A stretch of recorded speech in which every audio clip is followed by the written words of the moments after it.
Hello everyone. तो देखिए, state bank of India की तरफ से यहाँ पे रिक्रूटमेंट की जा रही है और ये रिक्रूटमेंट की जा रही है सर्कल बेस्ड ऑफिसर्स की। ठीक है दोस्तों, इसके लिए यहाँ पे जो रजिस्ट्रेशन है, रजिस्ट्रेशन ऑफ एप्लीकेशन स्टार्ट हो चुकी है 18/10/2022 से और 7/11/2022 इसकी लास्ट डेट रहने वाली है। ठीक है दोस्तों, इसके अलावा यहाँ पे जो कॉल लेटर्स होंगे उनको आप डाउनलोड कर सकते हैं इन नवंबर या फिर दिसंबर 2022। लेकिन ये इन्होंने टेंटेटिव लिखा है, यानी कि ये अभी चेंज भी हो सकता है। ठीक है दोस्तों, इसके अलावा यहाँ पे देखिए जो ऑनलाइन आपका टेस्ट रहना है ये 4 दिसंबर 2022 को रहना है। ये भी इन्होंने टेंटेटिव लिखा हुआ है, यानी कि ये डेट भी अभी चेंज हो सकती है। थोड़ा सा नीचे स्क्रॉल करते हैं और स्क्रॉल होने के बाद यहाँ पे आप देख सकते हैं रेगुलर वैकेंसीज सर्कल दिया गया है। जैसे कि यहाँ पे भोपाल का सर्कल दिया गया है, आगे यहाँ पे स्टेट और यूटी का नेम है, जैसे मध्य प्रदेश हो गया, छत्तीसगढ़ हो गया। इसके लिए आपको लैंग्वेज जो है वो आनी चाहिए हिंदी। और आगे देख सकते हैं कि एससी कैटेगरी वालों के लिए 26 वैकेंसीज रखी हैं यहाँ पर भोपाल सर्कल में। एसटी के लिए 13, ओबीसी के लिए 47, ईडब्ल्यूएस के लिए 17 वैकेंसीज रखी है। जनरल कैटेगरी वालों के लिए 72 वैकेंसीज रखी है और टोटल यहाँ पे 175 इन्होंने वैकेंसीज भोपाल सर्कल के लिए रखी हैं। इस तरीके से आप यहाँ पर आके अपनी स्टेट के हिसाब से चेक कर सकते हैं और आगे चेक कर सकते हैं कि आगे आपकी कैटेगरी में कितनी वैकेंसीज रखी गई हैं। इस तरीके से थोड़ा अगर नीचे स्क्रॉल करें तो यहाँ पे आप देख सकते हैं जो टोटल वैकेंसीज है वो 1400 वैकेंसीज इन्होंने टोटल यहाँ पे निकाली हुई हैं। ठीक है दोस्तों, अब इन पोस्टों के लिए आपकी एलिजिबिलिटी क्या होनी चाहिए। इसके अलावा यहाँ पे देखिए, यहाँ पे फ्रेंड्स बैकलॉग वैकेंसीज भी यहाँ पे इन्होंने 22 निकाली हैं। तो कुल मिला के यहाँ पे जो वैकेंसीज होती है 1400 प्लस 22 यानी 1422 टोटल वैकेंसीज यहाँ पे एसबीआई की तरफ से निकाली गई हैं। अब इन पोस्टों के लिए यहाँ पे एलिजिबिलिटी क्या रखी है, तो यहाँ पे आप देख सकते हैं अगर आपने ग्रेजुएशन किया हुआ है तो यहाँ पे आप इन पोस्टों के लिए अप्लाई कर सकते हैं। और साथ ही साथ यहाँ पे इन पोस्टों के लिए जो आपकी एज है वो 21 साल से कम नहीं होनी चाहिए और 30 साल से ज़्यादा नहीं होनी चाहिए, तब जाके आप इन पोस्टों के लिए अप्लाई कर सकते हैं। इसके अलावा दोस्तों मान लीजिए कि आपकी कोई कैटेगरी है एससी एसटी कैटेगरी है, तो आपको एज में 5 साल का यहाँ पे रिलैक्सेशन मिलता है, छूट मिलती है। इसके अलावा other backward classes non creamy layer में आप आते हैं तो आपको 3 साल का यहाँ पे रिलैक्सेशन मिलता है एज में। तो इस तरह से आप यहाँ पे अपनी एज के हिसाब से अपनी कैटेगरी के हिसाब से यहाँ पे एज में रिलैक्सेशन जो है वो देख सकते हैं। हम थोड़ा सा नीचे स्क्रॉल करते हैं तो यहाँ पे देखिए इन्होंने इन पोस्टों के लिए एक्सपीरियंस भी मांगा है कि भाई 2 साल का मिनिमम आपके पास एक्सपीरियंस होना चाहिए, फिर चाहे कॉमर्शियल बैंक का हो या फिर रीजनल बैंक का हो, लेकिन होना चाहिए। और ये लिस्टेड होना चाहिए, जो बैंक है ये लिस्टेड होना चाहिए as listed in second schedule of Reserve Bank of India. ठीक है दोस्तों, तो मिनिमम आपके पास 2 साल का इन्होंने एक्सपीरियंस भी यहाँ पे ढूंढा है। थोड़ा सा नीचे स्क्रॉल करें तो स्क्रॉल होने के बाद यहाँ पर देखिए सिलेक्शन प्रोसीजर जो है इन पोस्टों के लिए क्या रहना है, यहाँ पे आप देख सकते हैं आपका सबसे पहले ऑनलाइन टेस्ट होगा और ये जो टेस्ट है ये ऑब्जेक्टिव टाइप का रहेगा। कुल 120 मार्क्स का ये रहेगा, टोटल 120 मार्क्स का रहेगा। और आपका डिस्क्रिप्टिव टेस्ट भी रहेगा, यानी कि ऑब्जेक्टिव टेस्ट भी रहेगा आपके पास और डिस्क्रिप्टिव टेस्ट भी आपके पास रहेगा।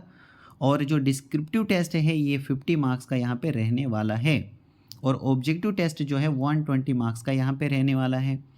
यहाँ पे आप देख सकते हैं जो ऑब्जेक्टिव टेस्ट आपका रहेगा ये 2 घंटे का रहने वाला है। इसमें 4 सेक्शंस इसमें होंगे जो कि 120 मार्क्स के रहेंगे। और ऑब्जेक्टिव टेस्ट में आपको क्या क्या आना चाहिए, देखिए इंग्लिश लैंग्वेज आपको आनी चाहिए, बैंकिंग नॉलेज आपके पास होना चाहिए, जनरल अवेयरनेस इकोनॉमी ये नॉलेज आपके पास होना चाहिए और कंप्यूटर एप्टीट्यूड आपके पास इसका नॉलेज होना चाहिए। तो 120 क्वेश्चंस आपके पास आएंगे जो कि 120 मार्क्स के रहेंगे, यानी 120 मार्क्स के रहेंगे। और आपके पास टाइम जो दिया जाएगा वो 2 घंटे का दिया जाएगा, तो इसका मतलब क्या हुआ कि एक जो क्वेश्चन रहेगा 1 क्वेश्चन इक्वल टू 1 मार्क, यानी एक क्वेश्चन 1 नंबर का रहेगा। इसके अलावा यहाँ पे डिस्क्रिप्टिव टेस्ट जो आपका रहना है, यहाँ पे आप देख सकते हैं डिस्क्रिप्टिव टेस्ट जो है वो 30 मिनट का रहेगा, जिसमें से आपको ये इंग्लिश में ही रहेगा। It will be a test of English language, जिसमें आपको लेटर राइटिंग और ऐसे जो है वो यहाँ पर आएगा, और ये with 2 questions for total 50 marks का रहेगा। इसके अलावा यहाँ पे आप देख सकते हैं there will be no penalty for wrong answer, यानी कि यहाँ पे आपको ऑब्जेक्टिव टेस्ट में आपको कोई भी यहाँ पे इन्होंने नेगेटिव मार्किंग नहीं रखी है, तो ये एक यहाँ पे अच्छी बात है। थोड़ा सा नीचे स्क्रॉल करें तो यहाँ पे आप देख सकते हैं interview will consist of 50 marks, यानी कि जो आपका इंटरव्यू रहेगा ये 50 मार्क्स का रहेगा। इसके अलावा थोड़ा सा नीचे और स्क्रॉल करें तो स्क्रॉल होने के बाद यहाँ पे आप देख सकते हैं registration and fees, payment of fees, यानी जो आपका रजिस्ट्रेशन रहेगा और जो पेमेंट रहेगी, जो आपको फ़ीस पे करनी है वो आपको ऑनलाइन मोड से ही करनी पड़ेगी। पहले आपको स्कैन करना पड़ेगा फोटोग्राफ, सिग्नेचर और documents as details under guidelines for scanning given in annexure A में जो भी गाइडलाइंस दी गई हैं कि भाई सिग्नेचर आपको किस तरीके का अपलोड करना है, फोटोग्राफ्स वगैरह उसी तरीके से आपको अपलोड करना है। विजिट बैंक वेबसाइट, यानी ये जो बैंक की वेबसाइट है इस पर आपको विजिट करना पड़ेगा और ओपन करना पड़ेगा ऑनलाइन एप्लीकेशन फॉर्म, जो कि आपको मिलेगा करंट ओपनिंग्स में। करंट ओपनिंग्स में जब आप जाएंगे तो वहाँ पे आपको ये एप्लीकेशन फॉर्म जो है मिलेगा। अब थोड़ा सा नीचे स्क्रॉल करें तो यहाँ पे इस साइड में आप देख सकते हैं एग्जामिनेशन सेंटर। तो जो एग्जामिनेशन कंडक्ट किए जाएंगे ऑनलाइन, ये across many centres in India, यानी कि बहुत सारे सेंटर्स जो इंडिया में हैं वहाँ पे ये किसी भी जगह पे एग्ज़ाम लिया जाएगा। Tentative list of centres for online application it, तो टेंटेटिव जो यहाँ पे सेंटर्स दिए गए हैं, जो लिस्ट दी गई हैं सेंटर्स की, वो यहाँ पे एनेक्सर सेकंड में दी गई है। इसके अलावा यहाँ पे अगर आप सेलेक्ट होते हैं तो सेलेक्ट होने के बाद आपकी जो यहाँ पे रहने वाली है ये आपको 36,000 रुपये यहाँ पे सैलरी मिलेगी अगर आप यहाँ पे सेलेक्ट होते हैं। इसके अलावा थोड़ा सा नीचे स्क्रॉल करें तो यहाँ पे देखिए एप्लीकेशन फ़ीस क्या रखी गई है इन पोस्टों के लिए। तो अगर आपकी कैटेगरी है SC ST PWD कैटेगरी में आते हैं तो आपके लिए तो कोई फ़ीस यहाँ पे नहीं रखी गई है, और अगर आप जनरल EWS और OBC में आते हैं तो यहाँ पे आपके लिए 750 रुपये इन्होंने फ़ीस रखी गई है। ठीक है दोस्तों, इसके अलावा यहाँ पर जैसा कि मैंने आपको बताया कि 18/10/2022 से ये जो इन पोस्टों के लिए आप फॉर्म भर सकते हैं 18/10/2022 से स्टार्ट हो चुके हैं और 7/11/2022 तक आपकी लास्ट डेट रहेगी। अब यहाँ पे देखिए कि कौन कौन से डॉक्यूमेंट्स आपको अपलोड करने हैं। सबसे पहले यहाँ पे देखिए रिसेंट फोटोग्राफ्स आपने अपलोड करना है JPG या फिर JPEG फॉर्मेट में। इस तरीके से सिग्नेचर भी आपने JPG या JPEG फॉर्मेट में अपलोड करना है। ID प्रूफ आपको PDF फॉर्मेट में अपलोड करना है। Proof of date of birth आपने PDF फॉर्मेट में अपलोड करना है। जॉब प्रोफाइल PDF फॉर्मेट में आपने अपलोड करनी है यहाँ पे। इसी तरीके से यहाँ पे ब्रीफ रिज्यूम आपने बनाना है और ये आपको PDF फॉर्मेट में अपलोड करना है। एजुकेशनल सर्टिफिकेट्स वगैरह आपको PDF फॉर्मेट में अपलोड करनी है। एक्सपीरियंस सर्टिफिकेट ये भी आपको PDF फॉर्मेट में अपलोड करना है यहाँ पे। और फॉर्म 16 आपने भरना है और ये भी फॉर्म 16 या फिर सैलरी स्लिप आपको अपलोड करनी है और ये भी PDF फॉर्मेट में आपने अपलोड करनी है। ठीक है दोस्तों, थोड़ा सा नीचे स्क्रॉल करते हैं, कुछ और इम्पॉर्टेंट देख लेते हैं। तो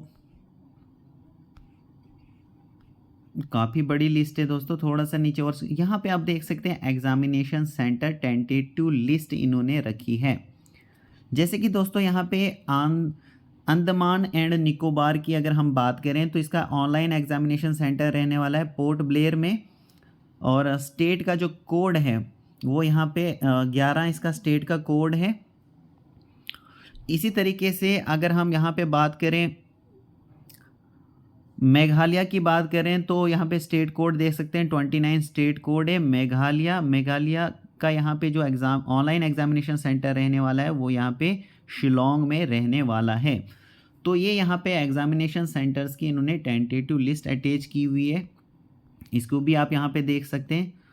तो दोस्तों मैं होप करता हूँ कि आपको ये सारी चीज़ें क्लियर हो चुकी होंगी। तो 7/11/2022 तक आप यहाँ पे इन पोस्टों के लिए यहाँ पे फॉर्म जो हैं वो भर सकते हैं। So thank you very much दोस्तों।